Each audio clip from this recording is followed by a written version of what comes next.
Hai people, selamat berjumpa kembali di hari Senin di Ngobras, ngobrol asik bersama OPD Kota Semarang. Dan kali ini masih bersama saya Hani Normalita, kita sedang berada di Taman Kehati yang ada di Kompleks Kantor Dinas Lingkungan Hidup Kota Semarang.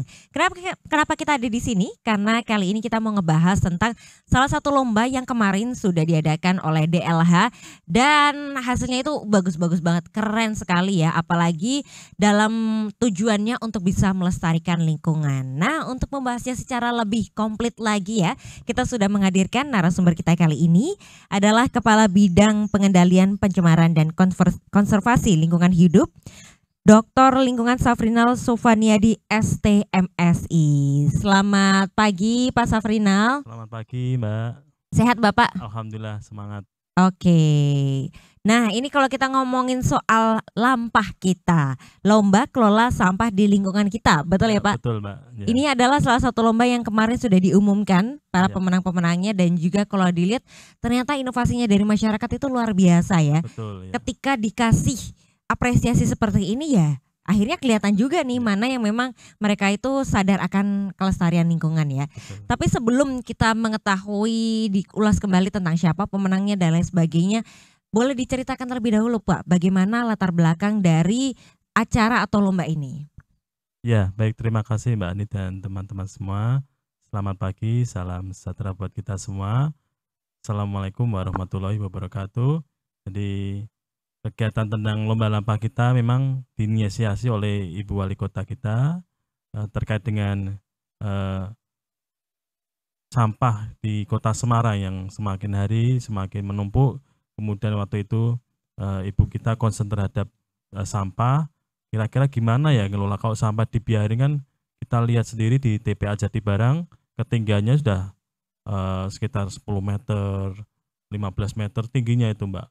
Kemudian data yang ditanyakan waktu itu kurang lebih ada 1.150 ton per hari waktu itu.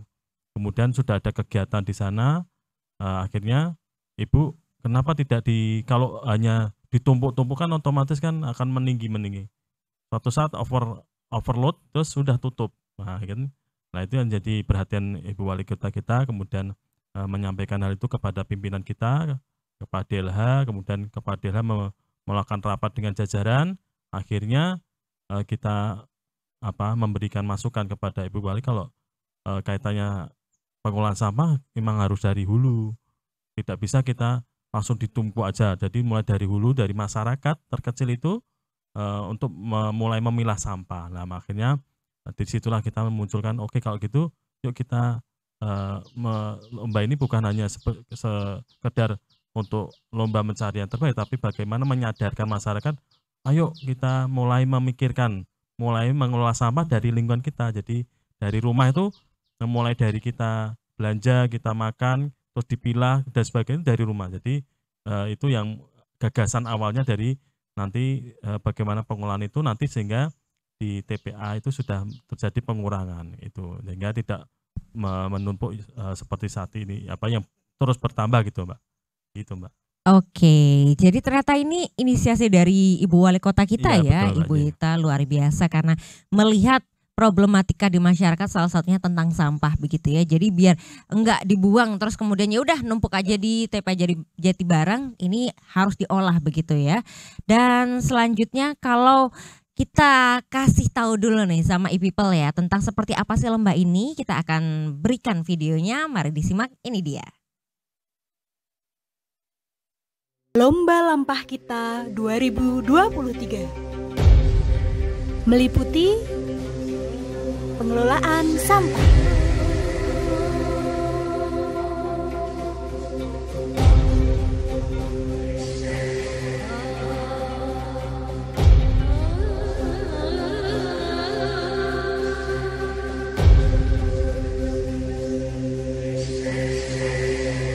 ruang terbuka hijau,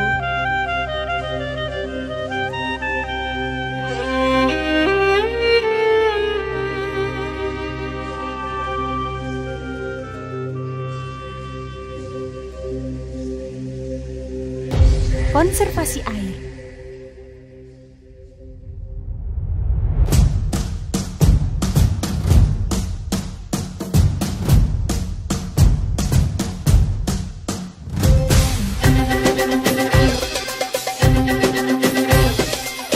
inovasi bidang lingkungan hidup.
Nah, itu tadi sudah kita simak ya, sedikit sekilas tentang lampah kita. Kalau tadi dijelaskan ada banyak sekali ternyata kategorinya ya Pak.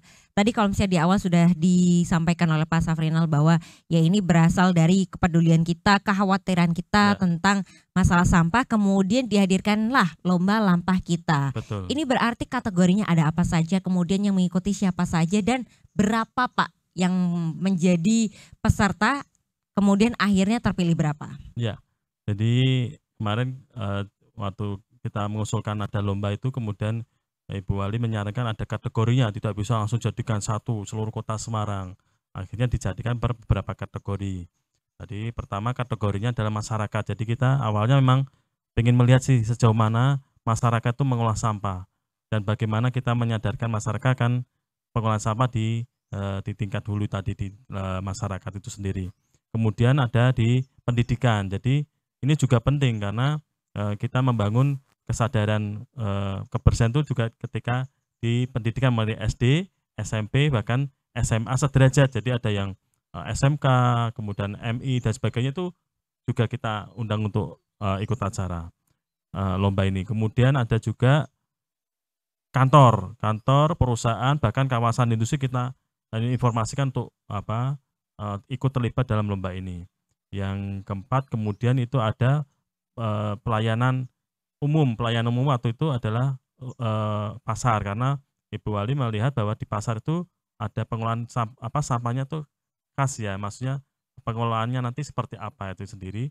Nah kemudian yang pelayanan kesehatan juga diminta menjadi satu kategori. Jadi rumah sakit, puskesmas sampai ke puskesmas. Dan yang terakhir itu sebenarnya masuk di perguruan tinggi, tapi khusus inovasi. Jadi kalau yang lain lomba dari ini hanya inovasinya yang dibutuhkan terkait dengan pengolahan sampah itu, karena Ibu Wali ingin istilahnya mengundang para ahli ya dalam bagaimana sih usulan-usulan dalam mengolah sampah di Kota Semarang gitu Mbak. Oke, nah itu kemudian berarti dari kelima kategori peserta yang mendaftar kala itu berapa Pak? Ya, memang pesertanya kalau dari total video yang masuk itu ada 1.600. Kemudian kita kurasi, memang ada yang ngirimnya 2 kali itu. Kemudian totalnya jadi kurang lebih 1.500 yang masuk. Dan dipilih yang juara 1 untuk kategori masyarakat itu juara 1, 2, 3, harapan 1, 2, 3. Kemudian yang pendidikan juara 1, 2, 3. Kemudian harapan 1, 2, 3. Sama semua kecuali yang inovasi yang perguruan tinggi itu hanya juara 1, 2, 3. Tidak ada harapan. Oh, banyak ternyata ya. Ribuan. Ini kan berarti bisa dibilang ternyata Kota Semarang aktif ya. Betul. Dalam upaya untuk mengolah sampah dan mengurangi sampah. Nah, tadi yang menarik ini selain dari 4 kategori yang ada 6 pemenang itu tadi ya Pak. Ya. Kemudian melalui seleksi video. Betul, Tahapannya bagaimana itu sampai akhirnya ditentukan ini juaranya? Ya, jadi untuk seleksi video kan kita awalnya kita di teman-teman di tim di DLH itu awalnya ada tim media juga kita mencoba ketika setiap masuk kita lihat. Ketika masuk kita padahal itu kan durasinya kan maksimal 5 menit. Jadi kita ini akhirnya kita laporan pimpinan. Nonton terus kapan kerjanya gitu.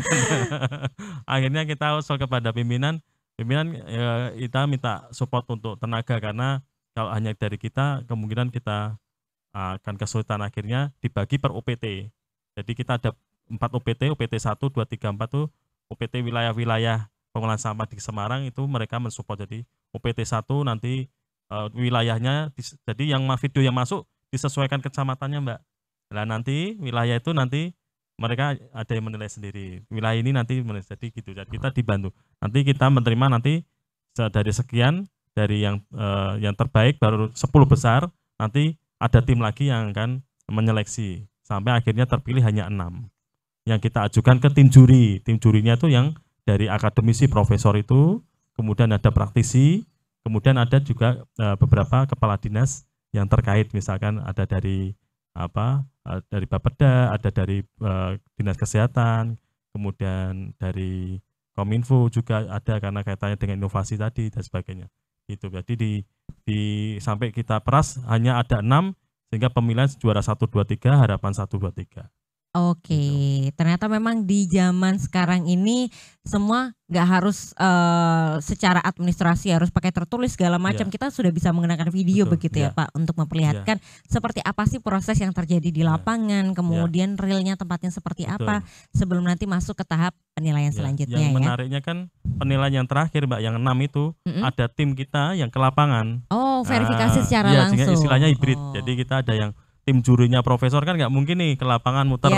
Beliau di situation room punyanya Kominfo ya, maksudnya kita minta izin untuk menggunakan beberapa hari, 3 hari kalau tidak salah. Nanti di lapangan ada tim kita. Jadi ketika saya ingin cek bener nggak sih di sekolahan ini ada tong sampahnya yang yang benar-benar khusus itu, benar ditunjukkan, nanti ada tim kami yang ke sana untuk melihat ada. Kemudian nanti dari gurunya untuk mempresentasikan prosesnya seperti itu. Jadi jurinya cukup melihat dari Zoom tapi di tim gitu. Iya, jadi benar-benar modelnya kita juga selain video kita juga verifikasi ke lapangan tapi lewat Zoom. Oke, baik. Jadi tidak hanya lewat video saja, kita buktikan juga kebenarannya seperti apa dengan verifikasi lapangan secara hybrid tadi thanks to technology. Jadinya prosesnya bisa semakin lebih mudah dan efektif. Baik, ini baru sampai ke penilaiannya. Lalu sebenarnya apa saja sih yang dinilai sehingga didapatkanlah para pemenang itu ya? Nanti akan kita bahas setelah ini, jadi jangan kemana-mana e-people, tetap di Ngobras.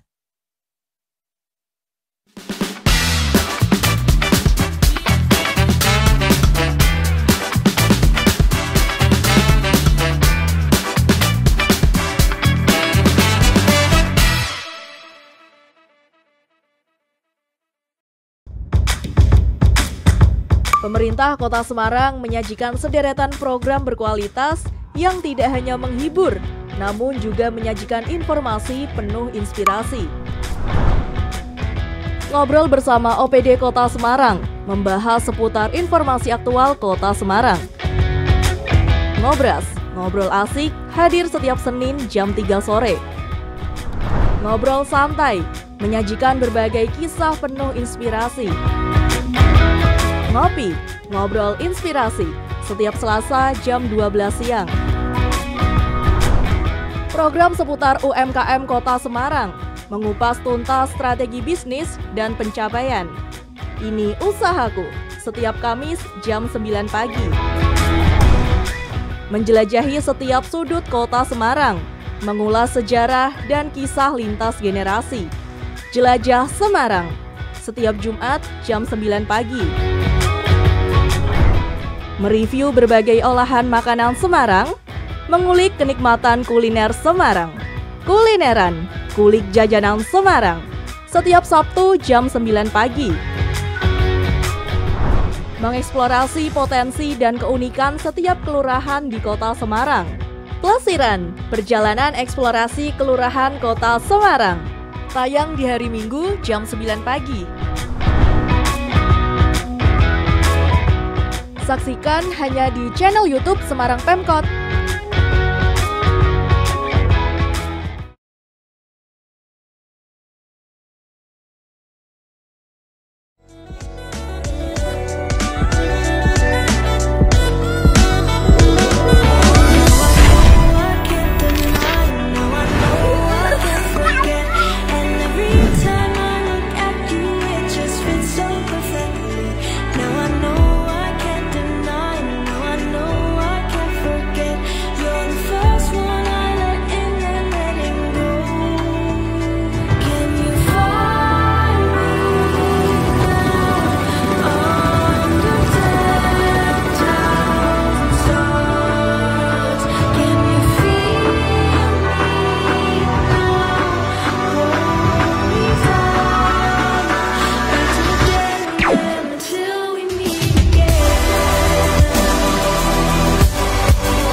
Masih di Ngobras dengan tema kita tentang lampah kita. Tadi kita baru membahas bareng sama Pak Safrinal bahwa setelah seleksinya melalui video dilanjutkan dengan verifikasi lapangan secara langsung. Nah, kemudian ketika akhirnya memutuskan mana juaranya, ini sebenarnya yang dinilai apa saja Pak? Dan ada nggak kisah menarik dari hasil penilaian waktu itu? Ya, jadi sebelumnya kan di pengumuman untuk lomba itu kita sudah sebutkan nih kategorinya. Kita kan ada sosialisasi Mbak. Sebelum acara itu di awal-awal di bulan September kita ada sosialisasi per UPT itu kita ada unit pelayanan ini ya. Nah, misalnya pengolah sampah itu ada 4 kan, kita jadi beberapa lokasi kita kunjungin, nanti dikumpulkan di sebuah tempat di kecamatan gitu kan. Kemudian nanti kelurahannya kita undang, kita sosialisasikan bahwa mau ada lomba kelola sampah atau lampah kita. Kategorinya masing-masing tadi saya sebutkan, dan yang harus diperhatikan pertama saya bilang gitu kan, ada yang secara administrasi itu dia bisa menunjukkan bahwa dia ada hitung-hitungan berapa sih kalau sehari itu sampahnya, kemudian ada nggak sih kalau setelah dikelola itu diurai itu berkurang berapa, kemudian syukur ada istilahnya menunjukkan bahwa ada perhitungan-perhitungan tentang sampah.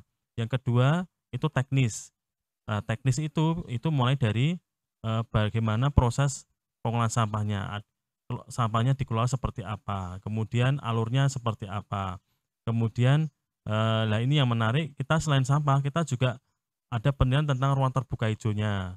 Kemudian pemanfaatan kembali. Jadi sampah yang dikelola mereka itu ada nggak yang dimanfaatkan, ada yang pokoknya dipilah oke, tapi tidak dimanfaatkan. Ternyata di masyarakat ada loh Mbak yang setelah dipilah mereka masih bisa dimanfaatkan, kayak bikin bunga-bunga dari bekas plastik gitu kan, kertas, kemudian ada lagi bahkan sampai baju. Nah ini yang menarik, kita juga kemarin sampai ada juga yang pakai baju dari sisa-sisa itu sampah gitu kan. Nah kemudian sampai yang ketiga itu adalah penilaian secara videonya. Itu kan kita batasi kan kemarin maksimal 5 menit ya, kemudian sehingga kalau yang lebih dari itu ya udah kita nilainya ya jelek otomatis kan. Kemudian ada alurnya enggak, kadang ada kualitasnya ada Mbak bagus, tapi kadang kita nilai itu sampai bingung, goyang-goyang, karena kan namanya masyarakat ya, bikin film kan nggak pakai tripod seperti ini ya, dia film gerak sampai sebenarnya bagus alurnya, tapi kita nonton itu sampai iki mau film yang mana ini, sampai kepalanya kita tuh goyang-goyang karena kan dia gerak terus. Kalau yang beberapa yang bagus tuh dia ambil sini, ambil spot, ambil foto, ambil kualitasnya, kemudian dipadukan dengan informasi, ya itu yang menjadi poin yang sangat menarik, istilahnya mengalir itu yang. Nah kemudian itu Mbak, jadi penilaiannya lebih ke 3 item itu, tapi di dalamnya ada beberapa. Jadi itu yang dinilai, kemudian nanti di total oleh panitia, baru nanti ketahuan nilai yang terbaik yang mana. Oke, ternyata banyak juga ya poin-poin penilaiannya Ya, dari situ, dan memang sebenarnya masyarakat itu kreatif ya Pak. Dari sampah saja bisa dikelola menjadi berbagai macam hal, ya entah itu betul. kerajinan tangan bahkan sampai pakaian tadi ya. Ya, betul. Oke, dan kemudian setelah dari masyarakat, sekolahan, ini kan tadi ada juga yang dari akademisi, mahasiswa Ya, atau perguruan tinggi ya. tadi ya. Nah, ini apa saja sih Pak inovasi yang kemudian mereka ajukan dalam lomba-lomba kita? Ya, kalau yang perguruan tinggi ini yang menarik itu kan mereka mulai dari istilah dari pengolahan sampahnya, kemudian juga istilahnya seperti kalau di Unika itu terkait dengan bagaimana memanfaatkan maggot. Jadi ada maggot sehingga untuk mengurangi sampah yang dari kantin-kantin. Kemudian anak-anak mahasiswa itu sudah ada tempatnya sendiri sampahnya. Sehingga ini untuk kertas, untuk botol plastik, yang ini untuk sisa makanan, ada seperti itu. Kemudian bagaimana mengedukasi siswa-siswa untuk bisa begitu juga dengan Undip di teknik lingkungan, mereka bahkan punya tempat sendiri kalau buang botol plastik di mana, kemudian nanti dimanfaatkan seperti apa. Jadi di perguruan tinggi sudah ada inovasi-inovasi itu. Kemudian itu yang menjadi daya tarik sendiri. Kalau yang lainnya itu berbeda-beda Mbak. Jadi kalau yang di kategori masyarakat itu saya kagumnya itu masyarakat itu sudah bisa ada yang mengolah sampai ke ekoenzim. Sedangkan di DLH ini kita baru mensosialisasikan, tapi di tempat-tempat ternyata ada yang sisa-sisa makan itu sampai ke ekoenzim. Bahkan kemarin kita waktu di penyerahan penghargaan itu kan mereka untuk menampilkan produknya. Jadi mereka juga benar-benar produknya ada, Pak, ini silakan dibagi, itu yang ekoenzimnya bisa buat nyuci mobil, ada yang untuk menghilangkan bau dan sebagainya. Itu yang punya manfaat tinggi seperti itu, Mbak. Oke, dan dari hasil inovasi seperti ini yang pasti nanti bisa membawa banyak manfaat ya Pak bagi Ya, banyak betul. pihak. Kemudian tindak lanjutnya dari eventnya kemarin sudah terlewat ini bagaimana Pak? Apakah mereka masih akan meneruskan masing-masing, nanti juga akan mendapat pembinaan barangkali dari DLH, atau ya diserahkan kepada yang punya inovasi dan juga lokasinya nih? Ya, jadi kalau yang untuk masyarakat sampai hari ini masih dipantau oleh kelurahan. Jadi biasanya di tempat kelurahan tuh memberi informasi bahwa ini kegiatan di pengolahan sampah kita masih tetap berjalan, maksudnya disampaikan. Karena basicnya itu memang apa yang sudah dilakukan di masyarakat, ternyata kan mereka sudah melakukan, tinggal hanya memberi informasi. Dan kemarin dengan adanya inovasi-inovasi yang ada, mereka istilahnya meningkatkan ya, yang awalnya hanya memilah sekarang bisa sampai ke mengolah. Jadi hanya memilah sekarang bisa mengolah menjadi tadi misalkan memanfaatkan adanya menjadi sampai ekoenzim, ada sampai memanfaatkan maggot. Kalau dulu hanya yang penting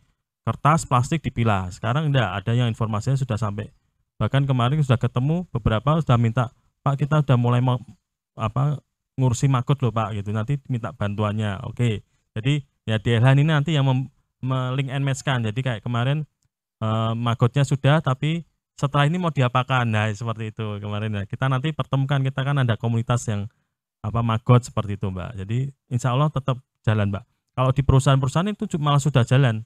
Kita kemarin hanya datang melihat inovasi-inovasi yang ada. Jadi seperti itu Mbak. Oke, ya memang di sini pemerintah bisa ikut berperan, tapi tentu saja yang memiliki peran besar juga adalah masyarakat ya. Ya betul. Karena mereka yang berada di lingkungannya sendiri, mereka yang juga harus peduli, tidak hanya di lingkungan RT, RW rumah saja, tapi bahkan di tingkat sekolahan, bahkan perusahaan ya. Tapi kemudian boleh Pak, adakah data dari yang kemarin itu menang mana saja begitu, dan diantaranya barangkali ada yang paling menarik di mana begitu? Ya boleh baca ya Mbak ya, soalnya banyak kan? Banyak. Iya, jadi kalau dari kategori masyarakat kemarin juara satunya di Kecamatan Banyumane di Banyumani. di RW 12 Kelurahan Padangsari ya. Kemudian juara duanya di Semarang Selatan, di Kelurahan Wonodri. Juara tiganya di Kecamatan Tembalang ya, di Kelurahan Meteseh. Kemudian Juara Harapan 1 Kecamatan Semarang Barat, RT 2 RW 7 Kelurahan Kembang Arum. Kemudian Harapan 2-nya di Semarang Tengah, RT 6 RW 5 Kelurahan Petrikan Kidul. Kemudian Juara Harapan 3 di Kecamatan Gunung Pati, RW 5 Kelurahan Patemon. Kalau yang kategori pendidikan nih menarik ini. SMA Negeri 4 kemarin ya juara 1-nya, kemudian juara 2 ya. Juara 2 ya. Juara 2, kemudian SMP Negeri 11, kemudian juara 3 SMP Negeri 13, kemudian Juara Harapan 1 SD Negeri Purwoyoso 3, SMP Negeri 34 itu Juara Harapan 2, Juara Harapan 3-nya SMP Negeri 22. Ya, ini ya. Tadi ada SD 1 ya, Ya, di antara pemenang luar lainnya biasa. SMP ini SD bisa. SD ternyata bisa. Makanya kemarin salah satu yang menarik karena sudah pesimis waktu kita sosialisasi, nggak mungkin toh dijadikan satu. Saya bilang pasti karena di sekolah-sekolah itu justru kan kita tidak tahu ya karena masing-masing apalagi ada pendampingan tentang adiwiyata, jadi pemahaman tentang pengelolaan lingkungan pastinya sudah dapat, tinggal nanti bagaimana mengelolanya. Kemudian di kategori usaha atau kegiatan itu juara 1-nya tuh Angkasa Pura ya. Ya, kemudian ada PT Caron Pokpan Indonesia, juara 3-nya Indonesia Steel Tube Work atau ISTW itu perusahaan baja ya. Kemudian juara harapan 1-nya PT Kimia Farma Plant Semarang, juara harapan 2 PT Mas Arya Indonesia, juara harapan 3-nya kantor kelurahan loh. Keren nggak? Kantor kelurahan ini bersaing sama perusahaan-perusahaan besar loh ya. Betul, makanya ini menarik karena awalnya nggak mau ikut, nggak mungkin tuh sama, ternyata jadi ini yang di lomba ini salah satunya hal seperti itu Mbak, yang kita kadang tidak duga, yang awalnya pesimis, wah Mas nggak bisa dong Mas itu, ternyata bisa. Jadi gitu. harus lebih percaya diri. Betul, ya Pak ya. Ya. Ini yang menarik itu karena kelurahan bisa bersaing dengan kalau yang juara Angkasa Pura itu karena mereka menggunakan istilah pemanfaatan yang memang ada teknologinya, sehingga itu yang mungkin dari juri mungkin melihat teknologi ini yang menarik untuk nanti bisa ditularkan ya istilahnya dalam pengelolaan sampahnya. Kemudian kategori fasilitas umum kesehatan ini Rumah Sakit Umum RSUP Dr. Karyadi juara 1-nya. Karyadi. Ya, yang juara 2 di RSUD KRMT Wongsonegoro. Ya, juara 3-nya Puskesmas. Puskesmas bisa menang juara, ya. Juara harapan 1-nya RSUD Dr. Adiatama. Juara harapan 2 Puskesmas Karanganyar. Yang juara ketiga, harapan ketiga itu Pasar Juar ya. Pasar Juar juga bisa bersaing ya. Kalau rumah sakit, puskesmas itu kan benar-benar ketat ya. Iya. Nah, pasar ini pun juga ternyata bisa mengolah sampah dengan baik. Kemudian kalau inovasi perguruan tinggi tadi sudah kami jelaskan, juara 1-nya Universitas Diponegoro itu di Departemen Teknik Lingkungan. Juara 2-nya Universitas Katolik Sugio Pranoto di program Magister Lingkungan dan Perkotaan. Sedangkan juara 3 di Universitas Negeri Semarang Sekaran, Subdirektorat Konservasi dan TPST gitu Mbak. Ini banyak sekali ternyata ya, dan banyak. Kita di sini bisa melihat totalnya, nggak tanya totalnya berapa Pak? 209 juta ya Mas ya. 209 juta. Itu hadiahnya atau apa Pak? Uangnya. Wow. Itu baru hadiahnya loh, itu hadiahnya. Apresiasi dari Bu Wali itu pokoknya juara 1 untuk umum dan pendidikan harus banyak. Luar biasa. Ini jadi satu apresiasi yang bisa membuat mereka tambah semangat betul, dalam melestarikan lingkungan dan juga mengolah sampah. Betul, Mbak. Baik, dan setelah ini kita masih akan dalam pembahasan yang sama bersama dengan DLH. Jadi buat e-people jangan kemana-mana, tetap bersama kami di Ngobras.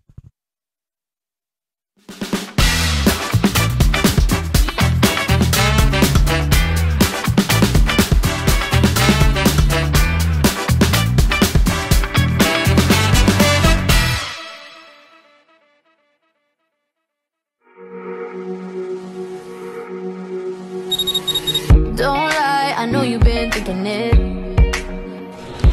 And 2 times you let it slip from your lips. You got too much pride to make any promises. Thinking that we got time and you wanna keep it in. I want you out in the pouring rain. I want you down on your knees, praying and I got that I feel the same. I'm right here, baby, so please hold me up, tie me down, 'cause I never wanna leave your side. I swear to never let you down, and it's been eating me alive. You can take me home, you can never let me go. Hold me up, and tie me down, down.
Masih di Ngobras bersama dengan DLH, kita dari Taman Kehati yang adem sekali ya. Pak, kelihatannya kalau di Kota Semarang setiap sudutnya bisa kayak gini, kita pasti nyaman sekali ya. Tapi kalau sejauh ini dari perannya DLH itu di Kota Semarang seperti apa sih Pak? Terutama ini kan sedang memasuki musim hujan ya, di musim hujan yang mana biasanya banyak bencana hidrometeorologi. Apa pesannya untuk masyarakat Pak? Ya, terima kasih Mbak. Jadi memang waktu kaitannya dengan cuaca ini kan kita juga selalu koordinasi ya, kemudian bagaimana kondisinya waktu itu sebelumnya waktu yang panas, kita juga menyampaikan kondisi kualitas udaranya, sekarang kondisi cuaca.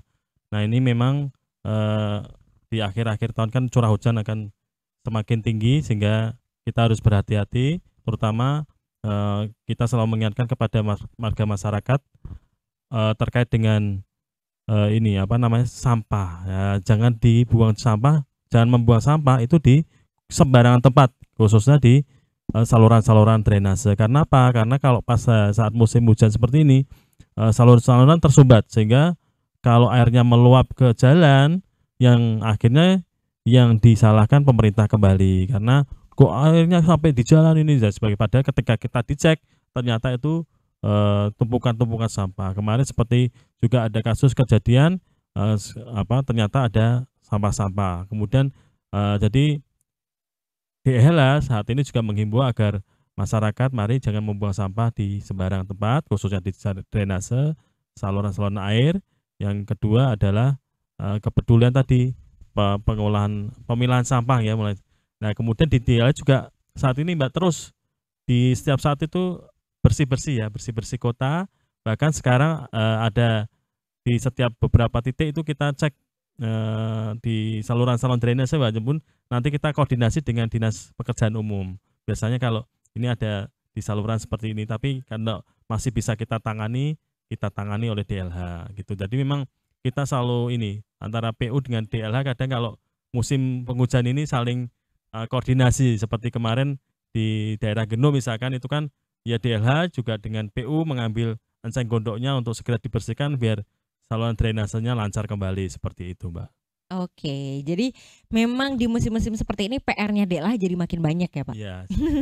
Tapi kemudian kalau untuk masalah sampah yang dibuang sembarangan, ini sebenarnya kalau upaya dari DLH dalam memitigasi atau mencegah hal-hal ini terjadi, saluran-saluran biar tidak tertutup oleh sampah, apakah sudah dilakukan pembersihan setiap waktunya? Kemudian apabila masyarakat menemukan ada mungkin saluran-saluran air atau bahkan sungai begitu ya yang ternyata masih banyak tumpukan sampah, apakah bisa melapor ke DLH atau menunggu inisiatif dari masyarakat sekitarnya nih, Pak? Iya, saya rasa masyarakat sekarang sudah cukup cerdas, Mbak. Jadi, beberapa hal misalkan ada penumpukan sampah dan sebagainya, biasanya diinfokan ke kelurahan. Nanti kelurahan, langsung, mengontak kami di DLH, "Mas, ini ada seperti ini." Kemarin beberapa kali ada seperti itu, kita langsung action di lapangan, langsung kita menghubungi di bidang 2 untuk segera menindaklanjuti. Dan di DLH ini juga ada, Mbak, kegiatan patroli namanya, patroli untuk, sampah itu setiap pagi jam 6 kita sudah mulai muter, Mbak, itu untuk ngecek tadi, di jalan-jalan protokol, kemudian di TPS, kemudian, kita cek kondisi sampah. Jadi kalau misalkan tadi laporannya belum, ketika ini nanti patroli bisa disampaikan. Tapi biasanya yang pengalaman kemarin ada, sampah-sampah ada dilaporkan oleh Pak Lurah atau bahkan masyarakat bisa ngetek ke medsosnya DLH, nanti DLH yang meneruskan ke bidang yang terkait gitu, Mbak. Oke, jadi kalau memang menemukan ada di sekitar lingkungan kita langsung saja dilaporkan ya melalui DLH atau kita juga ada Sapa Mbak Ita begitu ya yang bisa dimanfaatkan agar nanti ketika hujan turun ini saluran airnya tidak terhambat begitu ya, Pak. Ya, betul, Mbak. Nah, jadi kalau misalnya memang di musim kemarau, ini biasanya Semarang yang panas, tapi kalau misalnya dengan penanaman pohon pasti bisa semakin adem dan juga kalau misalnya di musim penghujan seperti ini kalau sampahnya bisa dikelola dengan baik, banjirnya bisa diminimalisir begitu ya, Pak. Iya, Mbak. Tapi kemudian kalau dari masyarakat punya inisiatif-inisiatif tersendiri yang kemudian membutuhkan dukungan, bisa nggak sih Pak kalau mau ngajak kerja sama pemerintah Kota Semarang? Ya, kalau mau dukungan atau kerjasama silakan aja kirim surat. Jadi nanti akan dipelajari oleh masing-masing bidang apakah bisa disupport atau tidak seperti saat ini yang lagi rame ya kan karena musim penghujan ini masyarakat ingin nanam-nanam nih. Nah, ini kemarin ada beberapa yang sudah masuk di tempat kami untuk mengajukan bibit tanaman. Ya, kita senang-senang aja silakan nanti yang penting ada surat kepada DLH dan kita cek dulu lahannya memang benar-benar ada lahan yang kritis yang memang gersang tidak ada tanamannya. Kalau sudah rapat seperti di taman ini kan nggak perlu ditambahi lagi. Tapi kalau memang butuh penghijauan akan kita support untuk bibit tanaman gitu, Mbak. Oke, jadi ternyata bisa ya kalau kita butuh bibit tanaman untuk Bisa daerah sekali. yang nanti ingin Ya, dihijaukan dengan mengajukan ke DLH. Tapi ya. katanya ada program yang seru juga nih Pak. Kemarin teman saya lagi rajin-rajinnya nih ngumpulin botol-botol kayak gini ya. Katanya bisa dapat bibit Pak. Iya bisa, ya datang aja di CFD ya setiap hari Minggu, setiap Minggu pagi nanti Bapak, Ibu dan teman-teman semua itu bawa botol ya kurang lebih 10-20 botol lah. Kemudian nanti ditukar sama bibit. Nah, bibitnya macam-macam di sana, ada bibit mangga, ada sawo, ada rambutan, macam-macam. Nanti pilih, Oh silakan boleh pilih. pilih Pak? Iya, Oh, kita bawa macam-macam, heeh. tinggal pilih aja gitu. Oke, pulang dari CFD dikirain Ya. habis belanja bibit Nah, tanaman, ya. ternyata dapat dari DLH Dari ya. DLH ya. Oke, ini programnya sampai kapan Pak? Kemudian apakah yang KTP Kota Semarang aja atau semua orang boleh nih?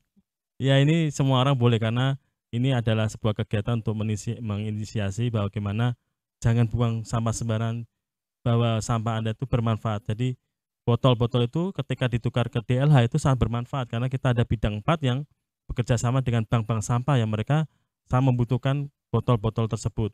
Nah, di tempat kami itu adalah bidang konservasi. Kita dibantu oleh masyarakat untuk bisa menanam lebih banyak dengan istilahnya dibantu dengan masyarakat yang tadi menukar. Jadi sebenarnya istilahnya saling menguntungkan. Kita dapat botolnya, Bapak dapat bibitnya, Bapak rumahnya atau lingkungannya jadi hijau. Kita juga senang ya Semarang jadi hijau gitu, Mbak. Oke, dan ini reguler ya Pak, masih Ya. akan terus berjalan? Terus berjalan Mbak, masih terus berjalan. Ya. Baik, jadi nggak perlu buru-buru ya. Ya. Pokoknya ketika beli, ketika punya langsung aja besok hari Minggunya dibawa ke Ya. CFD. Baik, dan apalagi nih buat people yang konsumsi air modal. Nah, ini adalah air minum yang menjadi sumber sehatmu. Jangan lupa setiap hari konsumsi air putih karena sangat penting ya. Tidak hanya lingkungan yang perlu dilestarikan, tubuh kita juga butuh agar tetap sehat, tetap fit dengan mengkonsumsi air begitu. Nah, setelah diminum jangan dibuang sembarangan, dikumpulin kemudian nanti dibawa ke CFD untuk ditukarkan dengan bibit tanaman dari Wah, DLH. cocok, setuju. Baik, Ya. ini habis ini kita juga langsung kumpulin Pak. Ya, Buat siap, besok Mbak. Minggu Ya. kita tukar Oke. ya. Ditunggu Mbak. Baik, buat people, terima kasih sudah menyimak episode kita kali ini ya tentang lampah kita. Nah, ini kira-kira tahun depan lampah kita bakal ada lagi nggak Pak? Ya, kita tunggu petunjuk lagi ya. Seperti Semoga apa? ada ya. Semoga ada karena Jadi ya. semakin semangat nanti masyarakat untuk mengelola sampah dan juga melestarikan lingkungan. Siapa tahu hadiahnya nanti makin banyak tahun ya, depannya. insya Allah Pak. Mbak. Amin. Dan juga buat people jangan lupa untuk saksikan terus Ngobras yang tayang setiap hari Senin di YouTube channel Semarang Pemkot karena kita akan menghadirkan berbagai macam tema-tema lainnya ya. Selain itu kita juga punya banyak program lainnya di YouTube channel Semarang Pemkot. Di hari Kamis ada Ini Usahaku, di hari Jumat ada Jelajah Semarang, di hari Sabtu ada kulineran dan di hari Minggu ada plesiran. Makanya jangan lupa di-subscribe ya. Dan terima kasih untuk Pak Safrinal yang tadi sudah membagikan informasinya. Buat people kalau pengen tanya-tanya mau update informasi ataupun kasih laporan jangan lupa untuk di follow Instagramnya DLH Kota Semarang ya biar nanti nggak ketinggalan informasi-informasi lainnya. Kalau gitu saya Hani Normalita beserta dengan kerabat kerja yang bertugas serta narasumber kita pamit undur diri. Terima kasih dan sampai jumpa. Sampai jumpa. Terima kasih.